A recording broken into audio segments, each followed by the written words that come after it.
जब मिलने का मन करता है किसी से तो उसी प्रकार होता है जैसे मछली पानी के बिना छटपटाती है। जब मिलने का मन करता है तो उसी प्रकार होता है जैसे बछड़ा जब छोड़ते हैं तो दूध पीने के लिए भागता है। देखा है कभी बछड़े को? जिस प्रकार अगर आपकी सांस रोक ले तो सांस लेने के लिए कितना छटपटाओगे, बस वो छटपटाहट होती है।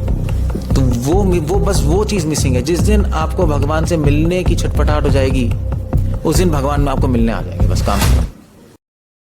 सो मैं डिस्कस कर रहा हूं आज एक प्रसंग जिसमें भगवान कृष्ण ने मथुरा की कुछ ब्राह्मण की पत्नियों पे कृपा की। और ये जो प्रसंग है जो भगवान ने ब्राह्मण की पत्नियों पे जो कृपा की, उसका जो कॉन्ट्रास्ट है, कॉन्ट्रास्ट मतलब उसका कंपैरिजन जो है, उसकी तुलना रासलीला से की गई है। भगवान ने गोपियों पे भी कृपा की। गोपियाँ भी गांव की थीं, गोपियाँ गांव की औरतें थीं और किसी और की वाइफ्स थीं, और ब्राह्मण की पत्नियाँ भी ब्राह्मणों की वाइफ्स हैं, किसी और की वाइफ हैं, और वो भी इतनी एजुकेटेड नहीं थी। सिटी में रहती थी मथुरा में, मगर इतनी एजुकेटेड नहीं थी गोपियों की तरह। दोनों पे कृपा की, मगर दोनों का रिस्पॉन्स अलग था। दोनों ने भगवान की कृपा अलग तरीके से स्वीकार की। सो इस प्रसंग को सुनने का आपको पता लगेगा कि भगवान तो कृपा करते हैं, मगर लोग जो या भक्त अपने अपने एडवांसमेंट से, अपने अपने उन्नति के अकॉर्डिंग भक्ति में भगवान की कृपा लेते हैं और उसको अलग अलग तरीके से देखते भी हैं। तो क्या प्रसंग है? एक्चुअली कृष्ण बलराम एक बार वहाँ गए थे, क्या कहते हैं, वन में खेलने गए थे। जब कृष्ण बलराम वन में खेलने गए तो वहाँ वन में उनके फ्रेंड्स थे, उनके सखा थे, सब थे। तो भगवान कृष्ण ने बलराम जी से बोला कि देखिए बलराम, और अपने सखाओं से बोला कि एक्चुअली मुझे भूख लग रही है। उन्होंने कहा कोई प्रॉब्लम नहीं है, हम यहाँ से फ्रूट्स तोड़ लेते हैं, खा लेते हैं वन से। मगर भगवान कृष्ण ने कहा नहीं, एक्चुअली क्या है कि मुझे कुछ खाने को चाहिए, फ्रूट से मेरा पेट नहीं भरेगा, मुझे कुछ रैली में कुछ खाने को चाहिए, खाना, दाल चावल जो भी है। तो उन्होंने कहा अब यहाँ पे जंगल में क्या करें, हम तो घर से बड़े दूर हैं। तो वो एक्चुअली ऑलमोस्ट मथुरा के पास आ गए थे खेलते खेलते। मतलब जो यमुना जी है, यमुना जी के इस तरफ गोकुल है, उस तरफ मथुरा है, तो वो गोकुल की तरफ आ गए थे खेलते खेलते। उस टाइम कृष्णा बलराम शिफ्ट हो चुके थे गोकुल से नंदग्राम में। तो वहाँ से तो बहुत दूर है, आपको पता है, गोकुल नहीं। खेलते खेलते आ गए। तो आ गए तो अब उन्होंने देखा कि भाई ये तो क्या करें। कृष्ण ने कहा मेरे पास सॉल्यूशन है, तुम ऐसा करो, तुम यमुना जी पार करके वहाँ जाओ और मथुरा में कुछ ब्राह्मण हैं, यज्ञ कर रहे हैं, उनसे तुम भीख मांग लो कि भाई कृष्ण बलराम आए हुए हैं, ये बोल देना कृष्ण बलराम आए हुए हैं, भीख मांगो, और उनसे बोलो कि भूख लग रही है, कृष्ण बलराम को दे दें कुछ खाना। तो उन्होंने कहा ठीक है क्या प्रॉब्लम है। गए तो उन्होंने कहा इसमें कोई प्रॉब्लम नहीं, दे देंगे थोड़ा बहुत खाना, हम तो बच्चे हैं, कितना है दे देंगे। तो गए, मगर वहाँ पे गए तो उन्होंने, ब्राह्मण क्या करते, वहाँ पे ब्राह्मण यज्ञ कर रहे थे। तो उन्होंने कहा कि ब्राह्मणों से कि देखिए आप, हमें कृष्ण बलराम आए हुए हैं पास में, उनको भूख लग रही है, आप उनके लिए कुछ खाना दे सकते हैं, थोड़ा सा ही चाहिए हमें, बस हमें नहीं चाहिए, उनके लिए चाहिए बस। तो ब्राह्मणों ने क्या किया, ब्राह्मणों ने कहा तुम बेवकूफ़ बच्चे हो, तुम्हें दिखाई नहीं दे रहा, हम यज्ञ कर रहे हैं, और यज्ञ जब तक संपन्न नहीं होगा तब तक हम तुम्हें खाना नहीं दे सकते, क्योंकि खाना यज्ञ में भोग लगाने के लिए है, इसलिए हम तुम्हें नहीं दे सकते। तो उन्होंने कहा कि नहीं आप प्लीज़ दे दीजिए जो भी है। तो उन्होंने कहा भी कि आप दे दीजिए, तो क्योंकि अगर आप यज्ञ भी कर रहे हैं, मगर भूखों को खाना देना उसमें कोई पाप नहीं होता, आप थोड़ा सा निकाल के अलग से ऑफरिंग करके दे दीजिए हमें, अगर इतना ही है तो तो उन्होंने कहा नहीं नहीं, हम अब तुम तो बेवकूफ़ बच्चे हो, किसी और घर से मांग लो, हमारे पीछे क्यों पड़े हो, तो हम तो यज्ञ संपन्न करके देंगे। तो वो चले गए कृष्ण बलराम के पास। उन्होंने कृष्ण बलराम से कहा, देख कृष्ण बलराम, ये तो अब प्रॉब्लम है, उन्होंने तो हमें दिए नहीं, और बड़े दुखी हो गए कि हमें खाना नहीं मिला। तो भगवान ने कहा, कृष्ण भगवान ने कहा तो देखो, पहली बात है दुखी मत हो, क्योंकि जो भीख मांगना होता है, जो प्रोफेशन है भीख मांगना, उसमें कभी कभी मिलता है और कभी कभी नहीं भी मिलता। तो ये तो ठीक, तो इसमें तो यूजुअल है, तो तुम्हें डिप्रेस नहीं हो, दुखी नहीं होना चाहिए, कोई प्रॉब्लम नहीं है।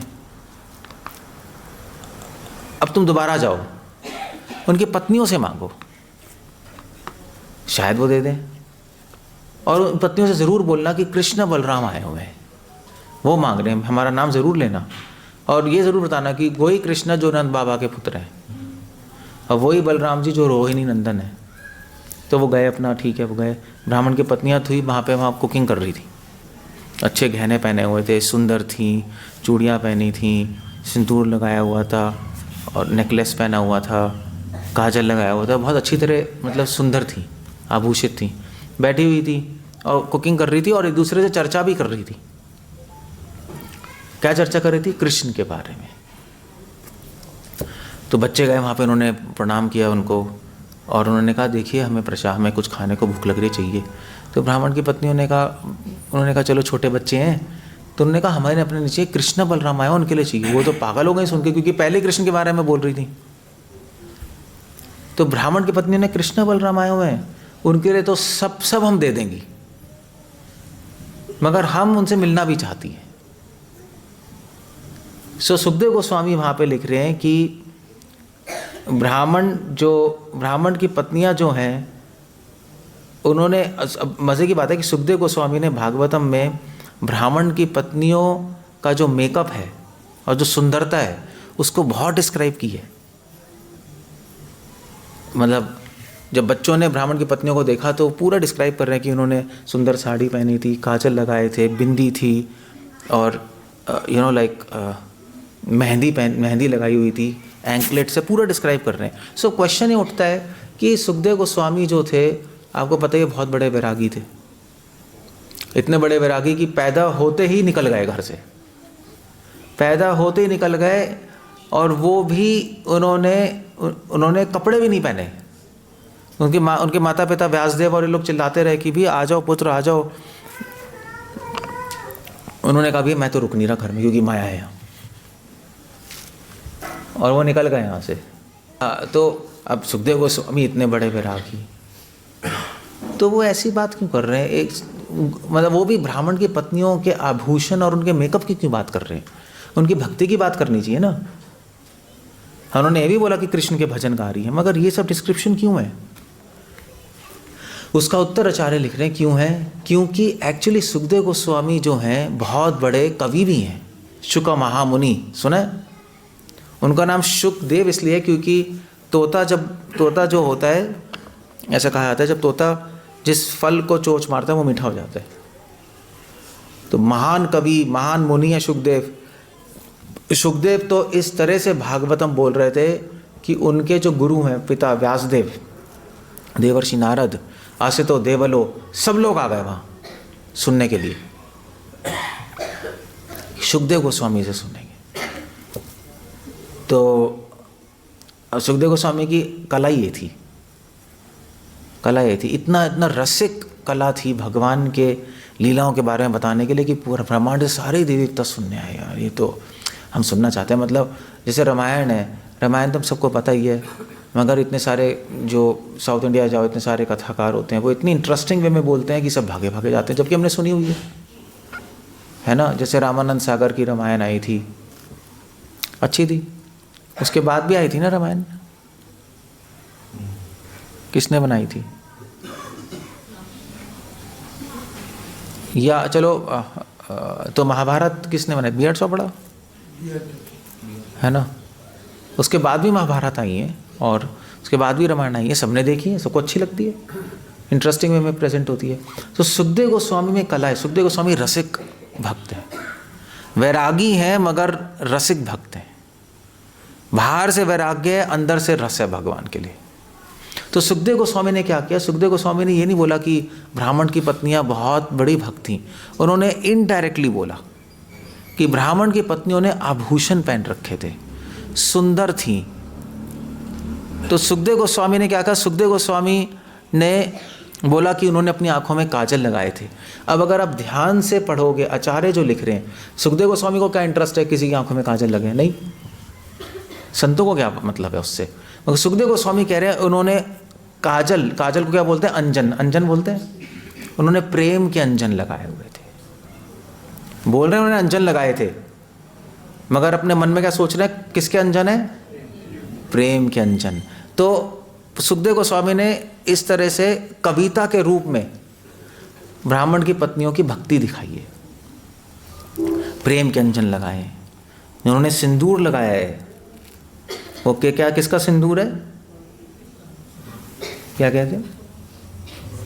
वो सिंदूर किसका प्रतीक है? वो सिंदूर इसका प्रतीक है कि हम कृष्ण की हैं और कृष्ण की ही रहेंगे। और जो उन्होंने सुंदर साड़ी पहनी है, वो उनकी श्रद्धा का प्रतीक है। उन्होंने श्रद्धा से अपने आत्मा, अपने शरीर को ढका हुआ है भगवान की। उसी तो इस तरह से उन्होंने इस तरह एक्सप्लेन किया है। उन्होंने कुंडल पहने हैं, सुखदेव गोस्वामी ने उन्होंने बहुत सुंदर कुंडल पहने थे। कुंडल किसके थे?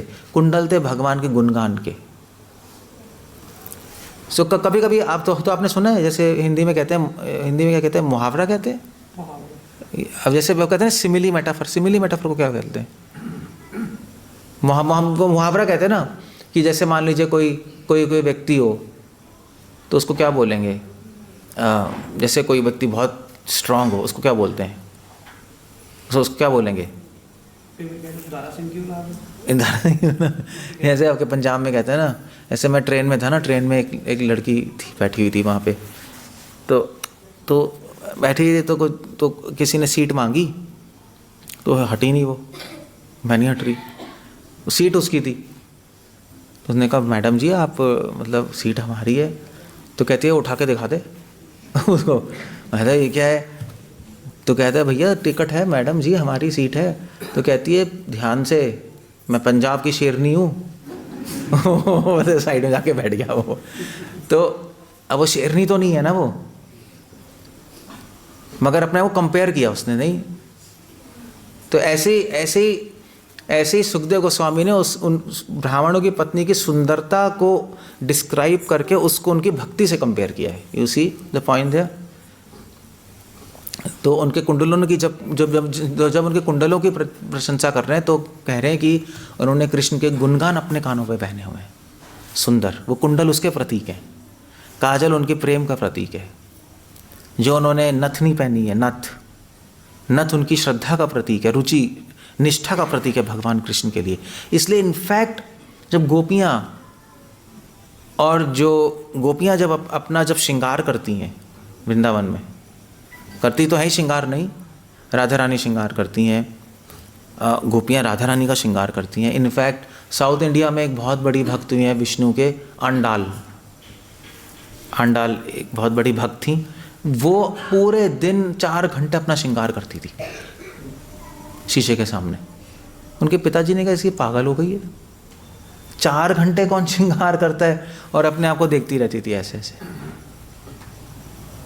उन्होंने कहा दिमाग खराब हो गया। मगर वो इतनी महान भक्ति कि भगवान रंगानाथ जी स्वयं उसको लेने आए अपने मंदिर से बाहर निकल के। जो मूर्ति है वही चल के आ गई वहाँ कि मेरी भक्त है, मैं इससे शादी करना चाहता हूँ।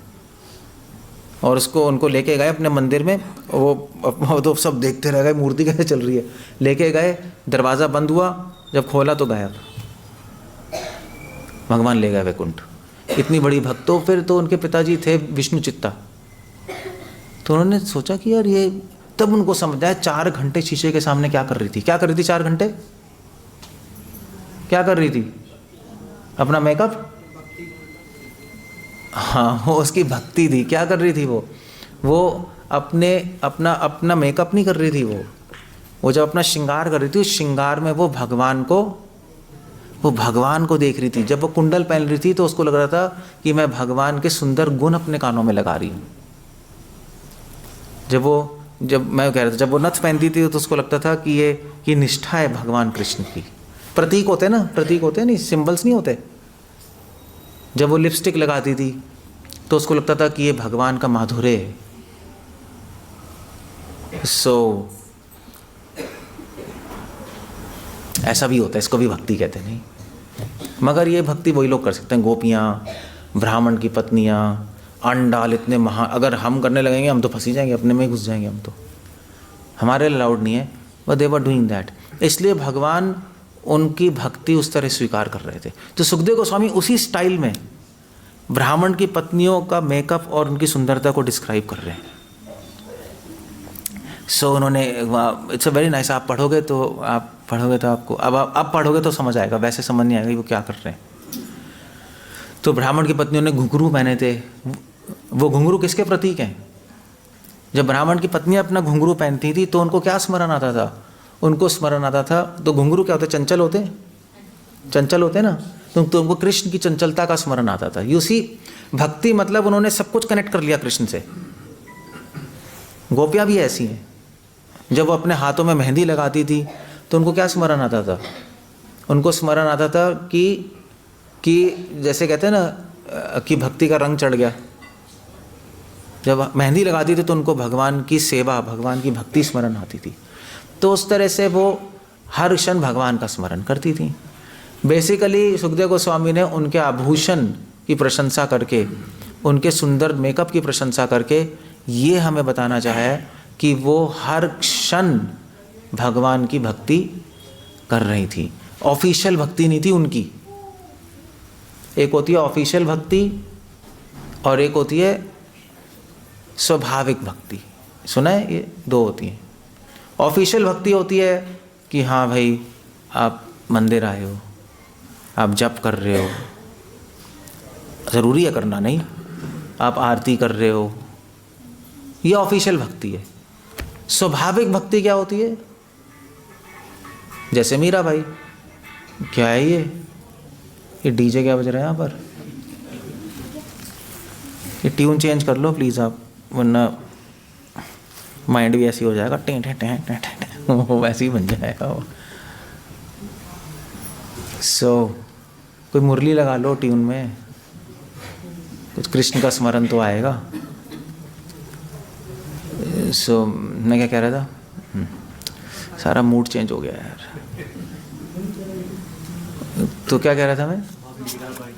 हाँ, तो मीराबाई की स्वाभाविक भक्ति थी। अब समय मीराबाई वो 24 घंटे स्मरण कर रही थी। उसके लिए कोई प्रोसेस नहीं था, नेचुरल था। 24 घंटे जैसे हम अपने बच्चों का स्मरण करते हैं, ऐसे वो भगवान का स्मरण कर रही थी। तो ब्राह्मण की पत्नियां का स्वाभाविक भक्ति थी, वो उस लेवल पे पहुंच गई थी। और जो ब्राह्मण, जो उनकी पत्नियों के हस्बैंड थे ब्राह्मण, उनकी भक्ति कैसे थी? ऑफिशियल। हाँ, यज्ञ करना है, स्वाहा करना है, इस टाइम पे ये करना है, इस टाइम पे ये करना है, हम खाना भोग लगा के ही बांटेंगे, उससे पहले कुछ नहीं कर सकते। ऑफिशियल। इसलिए वो पहचान ही नहीं पाए कृष्ण बलराम को। यज्ञ किसके लिए कर रहे हैं? भगवान के लिए ना। वो यही पहचान नहीं पाए कि कृष्ण बलराम ही भगवान है। लो, जिसके लिए यज्ञ कर रहे हैं, जिसको भोग लगाने पर लगा रहे हैं, वो ही सामने आ गए भाई। वो डायरेक्ट ही मांग रहे हैं और आप कह रहे हो हम उनको भोग लगा के देंगे। उनको किसको भोग लगाओगे जब वो सामने खड़े हैं? तो ऑफिशियल भक्ति से ही होता है। ऑफिशियल भक्ति में क्या होता है? आप भक्ति करते हो मगर हमारा मन जो है वो भगवान में हम कोशिश कर रहे होते हैं, लगता नहीं। यही है ना, कोशिश कर रहे हैं लगाने की, भागते रहते हैं इधर उधर इधर उधर इधर उधर इधर उधर। ब्राह्मण की पत्नी का ऐसा नहीं था, वो बहुत हाई लेवल पे पहुंच गई थी। इसीलिए सुखदेव गोस्वामी ने उनके आभूषणों की बात की, उनके मेकअप की बात की, क्योंकि स्त्रियों के लिए सबसे महत्वपूर्ण उनका सौंदर्य है ना। तो सौंदर्य, तो ब्राह्मण की पत्नी अपने सौंदर्य में भी भगवान को देख रही है। क्या भक्ति होगी बताओ आप, क्या भक्ति होगी? ब्राह्मण की पत्नियों ने बोला कि कृष्ण बलराम आए तो सारा ले जाओ, कोई प्रॉब्लम नहीं है। उन्होंने सारा खाना कृष्ण बलराम को उनको दे दिया कृष्ण बलराम के लिए। कृष्ण बलराम गए वापस, उनके सखा गए कृष्ण बलराम के पास, उनको प्रसाद दिया अच्छे से, और पीछे से फिर ये आ गई मिलने के लिए। इनसे रहा ही नहीं गया। इसको कहते हैं स्वाभाविक भक्ति। ऑफिशियल भक्ति में भगवान से मिलने की इच्छा नहीं होती। ऑफिशियल भक्ति में क्या होता है, भगवान को भोग लगाने की इच्छा होती है। भोग लगा दिया, भगवान से मिलने की इच्छा नहीं होती। भगवान की सेवा की इच्छा भी होती है, सब होता है, मिलने की इच्छा मिसिंग है। ये फर्क है ऑफिशियल भक्ति और दूसरी क्या है। हाँ, ऑफिशियल भक्ति को बोलते हैं वैदी भक्ति। सो मोस्टली हम सब कहाँ हैं अभी, हम सब डिवोटीज कहाँ हैं, ऑफिशियल भक्ति में या स्वाभाविक में। अभी ऑफिशियल में है, हमारा मन कर रहा है कथा में आने का, वेरी नाइस, दर्शन करने का मन कर रहा है, वेरी नाइस, प्रसाद लेने का मन कर रहा है, मगर मिलने का मन किसका कर रहा है। किसे कर रहे हैं आप भगवान से मिलने का मन। ऐसी खाली बुलाओ में नहीं, हे कन्हैया, वो वाली बात नहीं कर रहा। रेली में मिलने का मन, जब मिलने का मन करता है किसी से तो उसी प्रकार होता है जैसे मछली पानी के बिना छटपटाती है। जल बिना मीन नहीं बाचे, जयदेव गोस्वामी कह रहे हैं। जब मिलने का मन करता है तो उसी प्रकार होता है जैसे बछड़ा जब छोड़ते हैं तो दूध पीने के लिए भागता है। देखा है कभी बछड़े को, भागता है पागलों की तरह। या जब मिलने का मन करता है भगवान से, वो उसी प्रकार करता है कि जिस प्रकार अगर आपकी सांस रोक ले तो सांस लेने के लिए कितना छटपटाओगे, बस वो छटपटाहट होती है मिलने की। वो हो रही है किसी को, है या नहीं। किसको नहीं है, क्या हो गया, पूछ रहा हूं किसको नहीं है। हाथ तो उठा लो आप, क्या ऐसे ऐसे क्या है, किसी को भी नहीं है। वो कहाँ है बताओ, कहाँ है छटपटाहट। तो वो बस वो चीज़ मिसिंग है। जिस दिन आपको भगवान से मिलने की छटपटाहट हो जाएगी उस दिन भगवान में आपको मिलने आ जाएंगे, बस काम खत्म। ये आप किसी से मिलना चाहते हो तभी तो मिलेंगे, या हम ही नहीं मिलना आते क्यों मिलेंगे। जैसे मान लीजिए अभी आप अभी कथा सुनने आओ, मेरे से सुन रहे हो, तो मैं आपके घर आया हूँ, कभी नहीं आया ना आपके घर। मगर अगर आप मुझसे कहो प्रभु जी आप हमारे घर आइए प्लीज़, हम मर जाएंगे, आप घर नहीं आएंगे, तो क्या करूँगा मैं। ओ यार मर जाएगा, जाना पड़ेगा। जाओ यार, ये तो एक्सट्रीम केस हो गया। आ जाइए प्रभु जी प्लीज़ आ जाइए, हम नहीं रह सकते, आप मर जाएंगे, आप हमारा घर जो भी है वॉट एवर इट इज़। तो कहूँगा ठीक है यार, अब तो क्या करें बताओ, मना भी नहीं कर सकते हैं ना।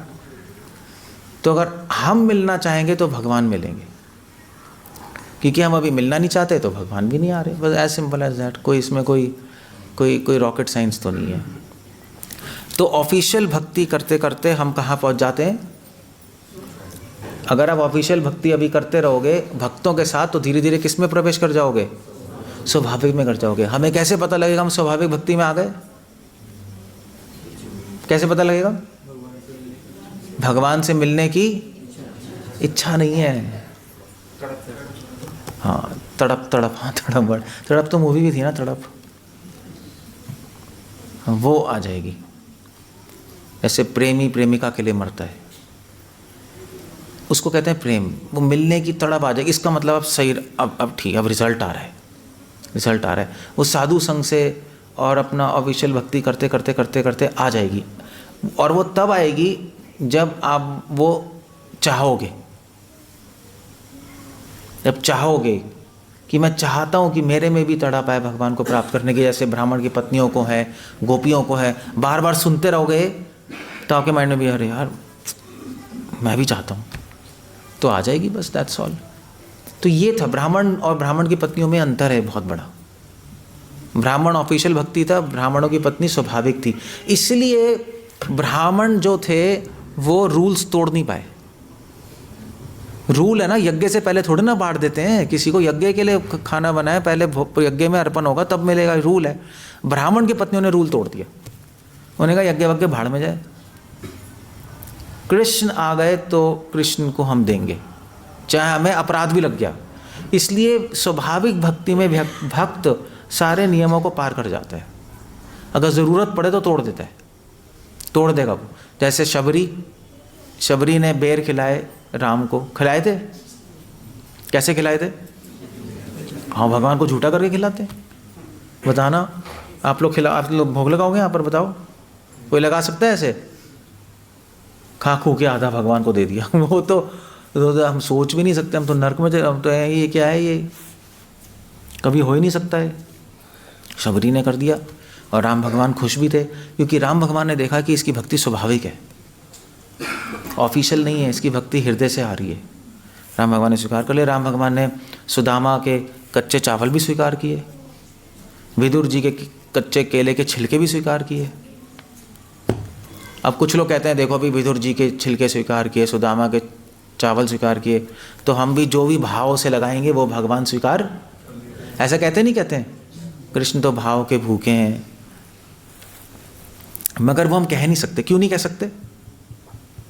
ऐसा क्यों नहीं कह सकते? क्योंकि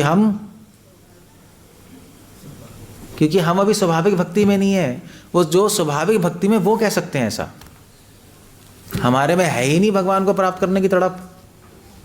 अभी तो हम ऑफिशियल से चलेंगे, जाना वहाँ चाहते हैं, मगर जो हमारी अपनी औकात में रहना चाहिए, है नहीं? ऐसी है नहीं, औकात में रहना चाहिए। आप अपनी मर्यादा पार करोगे तो बड़ी प्रॉब्लम हो जाएगी। अगर आप भी शबरी की तरह झूठे खिलाने लगे तो पक्का नरक है। कृष्ण तो भाव के भूखे, हम भी उनको झूठे पैर खिलाएंगे, आप तो गए काम से। क्योंकि अधिकार नहीं है उस चीज़ का, अधिकार नहीं है उस चीज़ का। और ये नेचुरल है, ये तो बहुत सिंपल सी बात है। ये तो आप कैसे है, जैसे अपना अपना अधिकार होता है नहीं होता है, अपना अपना अधिकार होता है दूसरे लोगों के साथ। सो अधिकार को पार करेंगे तो प्रॉब्लम होती है। सो अब भगवान ने इसीलिए लीला की है, ये दिखाने के लिए। ऑफिशियल क्या है? स्वाभाविक है। तो स्वाभाविक स्तर पे व्यक्ति नियम तोड़ देता है, अगर ज़रूरत पड़े नियम को पार कर जाता है, उसमें डरता नहीं है। और क्यों तोड़ता है? भगवान को आनंद देने के लिए, अपने लिए नहीं। ब्राह्मण की पत्नियों ने नियम क्यों तोड़ा? किसको खिलाने के लिए? भगवान को। अपने लिए थोड़ा तोड़ा, अपने लिए नहीं तोड़ते हम। भगवान के लिए 1000 नियम तोड़ने पड़े तोड़ देंगे, कोई प्रॉब्लम नहीं है। सो ब्राह्मण की पत्नियों ने कहा हमें मिलना है, तो मिलने गई कृष्ण भगवान से। तो कृष्ण भगवान को पता था आएंगी ये, खुद रुक तो सकती नहीं, भक्त हैं भगवान, तो उनके हृदय में बैठे हैं। तो आई तो भगवान अपने दोस्त के साथ मधुमंगल के साथ खड़े हुए थे, उनके एक हाथ में फूल था, फूल पकड़ा हुआ था। तो वो आई तो उन्होंने भगवान ने वेलकम किया, आओ, मैं तुम्हारी प्रतीक्षा कर रहा था, मैं तो तुम्हारे लिए आई, तो मैंने पूरी लीला की है ये, क्योंकि तुम्हें इच्छा थी मुझसे मिलने की, इसीलिए मैं यहाँ पे आया हूँ। इसीलिए मैंने अपने सखाओं को भेजा कि तुम मेरे से मिलने आओ और तुम्हारी भक्ति लोगों को पता लगे। सो आई तो भगवान ने कहा ब्राह्मण की पत्नियों को कि बहुत अच्छा है तुम आ गई, मेरे दर्शन हो गए, तुम्हारी संतुष्टि हो गई, अब तुम अपने घर जाओ और क्योंकि तुम्हारे जो पति हैं वो यज्ञ कर रहे हैं, उनकी सेवा करना भी तुम्हारा धर्म बनता है। ब्राह्मण की पत्नी ने कहा ठीक है हम चले जाएंगे, मगर हमारे पति, आप हमें वरदान दीजिए कि हम जाएं तो हमारे पति कुछ याद न रहे कि हमने ऐसा कुछ किया है, और दूसरा कि वो भी भक्त बन जाए, उनको अच्छी मति सुमति आ जाए। अभी वो अपने यज्ञों में पड़े हुए हैं, उनको भक्ति के बारे में पता ही नहीं। तो भगवान ने कहा तथास्तु। वो गई, वापस चली गई और आराम से अपने घर में रहने लगी, उनके पति भी उनको सपोर्ट करने लगे, ठीक है चलो, वो भी भक्त बन गए। सो भागवत सुखदेव गोस्वामी कह रहे हैं वो भी भक्त बन गए, वो भी भक्त बने। तो किसकी कृपा से भक्त बने? किसकी कृपा से भक्त बने हैं? गोपी, ब्राह्मणी, हाँ ब्रह्मी, आयुर्वेदिक मेडिसिन थोड़े ना है। जो उनकी वाइफ्स हैं उनकी कृपा से बने नहीं, उनकी पत्नियों ने प्रार्थना की। सुखदेव गोस्वामी दिखा रहे हैं देखो, अगर भक्त बनने के लिए किसी और भक्त की कृपा चाहिए होती है, उसके बिना आप भक्त नहीं बन सकते। किसी की रिकमेंडेशन चाहिए होती है, रिकमेंडेशन समझते हो आप? कोई अप्रोच चाहिए होती है। इसलिए प्रभुपाद, इसलिए आप देखो वृंदावन में सब राधे राधे बोलते हैं, बोलते नहीं बोलते हैं? क्योंकि उनको पता है कि राधा रानी के बिना कृष्ण तक पहुँच ही नहीं सकते। ऑफ कोर्स हम लोग राधे राधे नहीं बोलते, हम लोग क्या बोलते हैं? हरे कृष्ण। हरे मतलब राधा। सो हरे की कृपा से हम हरि तक पहुँचेंगे, कृष्ण। तो ये ये एक बहुत बड़ी इंस्ट्रक्शन है इससे। चलिए ठीक है। तो ये तो एक प्रसंग हुआ। दूसरा प्रसंग है कि भगवान ने जब रासलीला की उसके बाद तो उसमें मुरली बजाई और सारी गोपियों को बुलाया वृंदावन से। ये तो पता है, गोपियाँ मिलने गई और कृष्ण भगवान ने फिर उनको वेलकम किया, वैसे ही जैसे ब्राह्मण की पत्नियों को किया था। और गोपियों को भी बोला कि गोपियाँ अब तुम मेरे दर्शन हो गए मेरे, अब तुम जाओ और अपने पति की सेवा करो, तुम्हारा धर्म है पति की सेवा करना। गोपियों ने क्या बोला? गोपियों ने क्या बोला? गोपियों ने ये नहीं बोला नहीं जाएंगे, गोपियों ने बोला पागल हो गए हो, क्योंकि पहली बात हमें बुलाया ही क्यों? ब्राह्मण की पत्नियों ने को भगवान ने नहीं बुलाया था, वो खुद दर्शन करने आई थी। गोपियों को स्पेशली मुरली बजा के रात को उनको बुलाया। पहली बात तो मैं बुलाया, वो भी रात को, आधी रात को बुलाया क्यों? हमें अगर भेजना ही था। पहली बात तो ये लॉजिक गलत है। दूसरी बात यह है कि आप कह रहे हो अपने पति की सेवा करें, तुम्हारा धर्म है, तो हमारे पति तो आप नहीं है। हमने तो अपने हृदय में आपको ही पति माना है। वो हड्डी मांस के जो पुतले हैं वो थोड़े ना हमारे पति हैं, वो तो सामाजिक तौर पे है। असली पति, आत्मा के असली पति तो परमात्मा ही है, उनसे कनेक्शन है। दूसरा लॉजिक ये है। तीसरा ये है कि हमें पता है कि आप हमारी परीक्षा ले रहे हैं कर। सो अब इससे क्या समझ आ रहा है? गोपियाँ नहीं गईं, ब्राह्मण की पत्नियाँ चली गईं। तो इससे क्या सीखने को मिल रहा है? इससे क्या सीखने को मिल रहा है? इसे सीखने को मिल रहा है कि ब्राह्मण की पत्नियों की भक्ति कम है ज़्यादा है? एक्चुअली ब्राह्मण की पत्नियों की भक्ति बहुत हाई होकर भी फिर भी कम है, क्योंकि भगवान ब्राह्मण की पत्नियों की भी परीक्षा ले रहे थे कि वो जाएंगी नहीं जाएंगी। उनको चली गई, वो फेल हो गई, वो फेल हो गई। इतनी भक्ति में इतने आगे बढ़ के भी वो आखिरी पड़ाव पे फेल हो गई, वो चली गई। गोपियों ने कहा हम नहीं जाएंगी, हम नहीं जाएंगी, ये हमारे पति आप ही हैं। इसीलिए गोपियों की भक्ति ब्राह्मण की पत्नियों से बहुत ऊपर है। वो भगवान की परीक्षा में पास हो गई। इसलिए भगवान हमेशा परीक्षा लेंगे। और परीक्षा भी कैसे ली?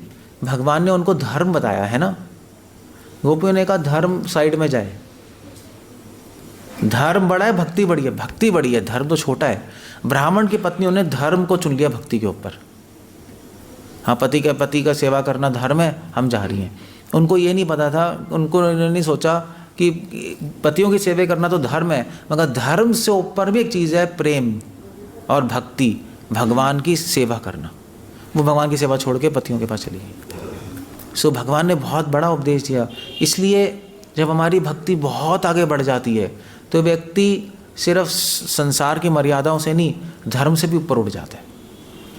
धर्म अधर्म फिर मायने नहीं रखता उसके लिए। तभी तो कृष्ण भगवान ने अर्जुन को बोला, अर्जुन भीष्म पितामह को मारो। अर्जुन ने कहा ये तो अधर्म है। भगवान ने कहा अधर्म धर्म से ऊपर उठो अर्जुन, मेरे आदेशों का पालन करो बस। धर्म अधर्म मत सोचो, जो मैं कह रहा हूँ वो करो। वो भक्ति है, वो प्रेम है। वो करोगे तो तुम्हें सोचने की ज़रूरत नहीं धर्म अधर्म। वो कैलकुलेशन मैं कर चुका हूँ पहले ही अपने माइंड में। तुम मेरे आदेशों का पालन करो। तुम छोटी बुद्धि से कैलकुलेशन तुम्हारी गलत हो जाएगी।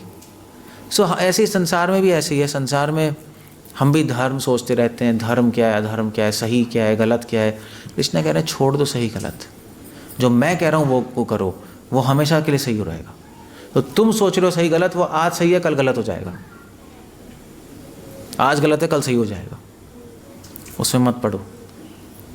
इसलिए कृष्ण कह रहे हैं मेरी शरण लो। गोपियों ने भगवान की अनन्य शरण ले ली थी, वो रह गई वहाँ। That's all. ये प्रसंग है। इसलिए ये प्रसंग जो है ब्राह्मण की पत्नी का प्रसंग, उसके बाद रासलीला का प्रसंग है। तो सुखदेव गोस्वामी ने कॉन्ट्रास्ट, कंपेयर करके बताया है। एक तो ब्राह्मण की पत्नियों के प्रसंग से एक तो ये पता लग गया स्वाभाविक भक्ति क्या है, दूसरा ये पता लग गया कि स्वाभाविक भक्ति में भी लेवल्स हैं। ब्राह्मण की पत्नियों की जो लेवल था स्वाभाविक भक्ति का वो बहुत कम था, गोपियों की जो लेवल था स्वाभाविक भक्ति का वो बहुत ऊपर था, उसका कोई कंपैरिजन नहीं था। सो ये इस तरह से ये दो तरह की भक्तियां हैं, ये प्रसंग है ब्राह्मण की पत्नियों का और गोपियों का। हरे कृष्णा। श्रील प्रभुपाद की जय। कुछ पूछना है, कुछ कहना है, किसी को क्वेश्चन है किसी का? कुछ पूछना नहीं क्या किसी को? अजीब सी बात है।